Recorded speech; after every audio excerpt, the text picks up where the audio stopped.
Welcome, Husker Nation, to the Carriker Chronicles, and today I want to do something a little bit different. I want to have a little bit of fun, something a little bit off the wall, just for kicks and grins. I want to talk about, because we have 3 Heisman Trophy winners here at the University of Nebraska, 3 great football players. I want to just have a little fun and debate who I think is my favorite personal Husker Heisman winner of all time. 3 of the greatest college football players of all time. This is completely subjective. If you don't agree, hit me up and let me know what you think. But also I want to talk about of all the Husker players who did not win the Heisman Trophy, who should have. And one name immediately popped into my mind. But this all started Saturday night. I'm watching the Heisman Trophy ceremony. I'm watching Lamar Jackson win the Heisman. This dude is one of the most electrifying players to play college football in recent memory. I think of guys like Johnny Manziel. And it was kind of funny seeing Johnny next to Tim Tebow on the stage there. Those jokes just kind of write themselves. But when Johnny had the football, that dude, he was Johnny Football in college. And he was actually better his sophomore year than his freshman year when he won the Heisman, in my opinion. I think of guys like Charles Woodson. I know, 97 Michigan, right? Boo! But he's the only primarily defensive player in the history of college football to win the Heisman. And he returned kicks, and he played offense as well. I loved watching the guy. He just played for the wrong team. I think of guys like Michael Vick, who did not win the Heisman, but if you knew me as a kid growing up, I loved watching him. He was the fastest player. He was the Rock in football pads, electrifying. If you smell, he was so electrifying, and I loved watching him. So I had to mention him, even though he didn't win the Heisman Trophy. Charlie Ward, I know, right? Bad memories for Husker fans like you and myself from the Orange Bowls from Charlie Ward, and it's unfortunate. I don't want to say it's unfortunate, but for football fans, it's unfortunate that Charlie Ward went and played in the NBA. Now, he had a great career. That's not what's unfortunate. It's unfortunate we didn't get to watch him in the NFL, because he was the most dynamic player I watched as a child growing up. Then I think of guys like Barry Sanders, before my time, but I've seen his stats. I've seen the highlights. The stats he put up with the amount of touches he actually got was absolutely incredible. You can make a case he's the greatest college football player of all time. Bo Jackson comes to mind. I've seen his highlights. Possibly the greatest athlete. You can make a case. I would say him and Deion Sanders to ever don a pair of college football pads. But Nebraska's got 3 Heisman Trophy winners. Pretty dynamic, pretty electrifying. Eric Crouch, Mike Rozier, and Johnny Rodgers. Now, I'm not going to go through all of their stats for each player. I'm not going to go through all their awards, because it's a redonkulously long list for their stats and their awards. But when I think of Eric Crouch, I think of the 95-yard touchdown run he had against Missouri, where he showed off agility, speed, acceleration, and amazing quickness all in one play. I think of Black 41 flash reverse pass against Oklahoma, of course. Johnny Rodgers. When you talk about electrifying, that guy got the ball in his hands. It was a big play waiting to happen. And of course, man, woman, and child, did he put him in the aisle. Johnny the Jet Rodgers just tore him loose from their shoes. Of course, the big punt return, game of the century, 1971 against Oklahoma.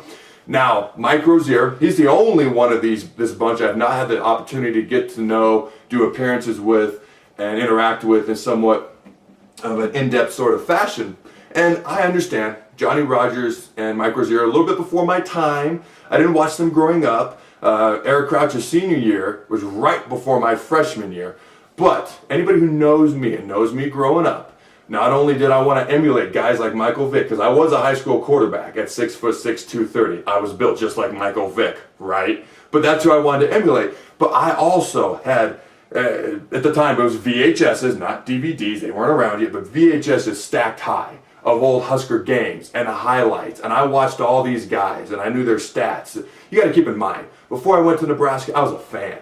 I'm proud of what I did on the field at Nebraska, but ever since I've left, I'm a fan. I'm a fan for life, and that's why I do this show.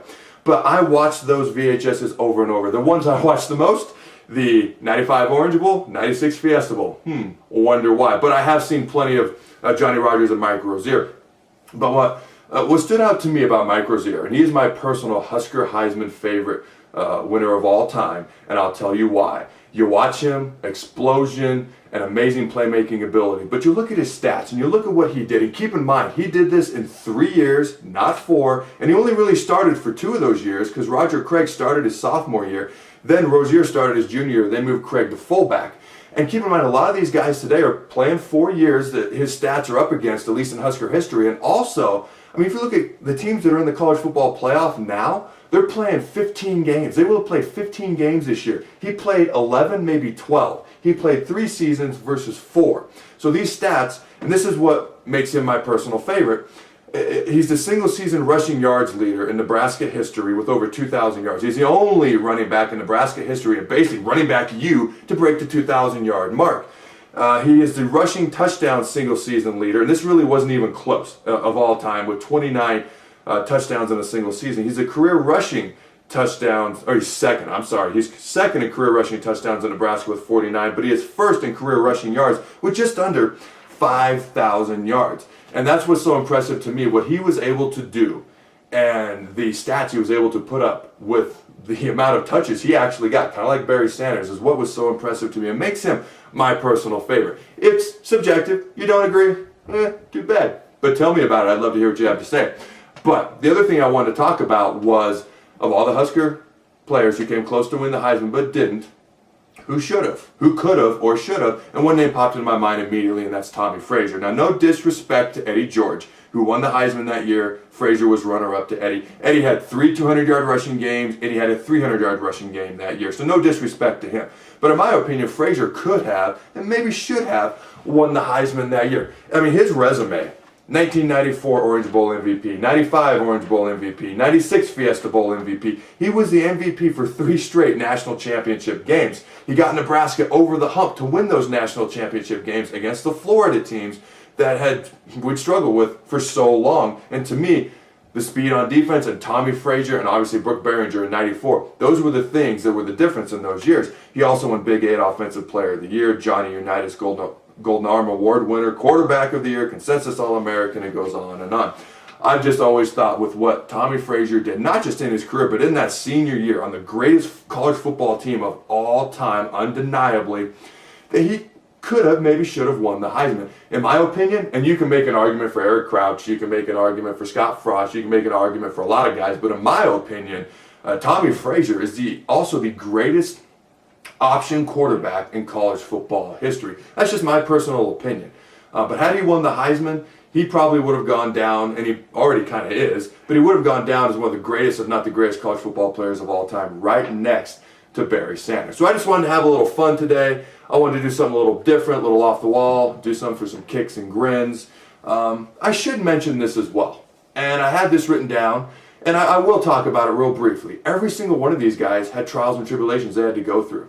For instance, Johnny Rodgers, when I've done appearances with him, he'll talk about his childhood and how rough it was, and he came from the not-so-nice part of town, and he had to overcome a lot of things, and he ended up winning the Heisman Trophy. Eric Crouch, now I don't know the circumstances, doesn't really matter, but at one point he left the Nebraska team for a short while. I don't think it was very long, and thank goodness he came back, but obviously he was going through some issues as well. And then Mike Rozier was not heavily recruited, and when he got hurt his senior year of high school, all the schools except for Nebraska basically dropped him. And that's why he went to Nebraska. So it's interesting. And then you think about Lamar Jackson. Schools wanted him to go to safety. They didn't want to start him at quarterback. They wanted to redshirt him. It just shows. When you get a little bit of adversity, hey, you rev that engine to climb the mountain. You don't rev it to go on straight ground. Having to climb these mountains is probably what helped to propel these guys to win the Heisman Trophy. So a little positivity. So until Wednesday, Husker Nation, go Big Red, and always remember to throw the ball.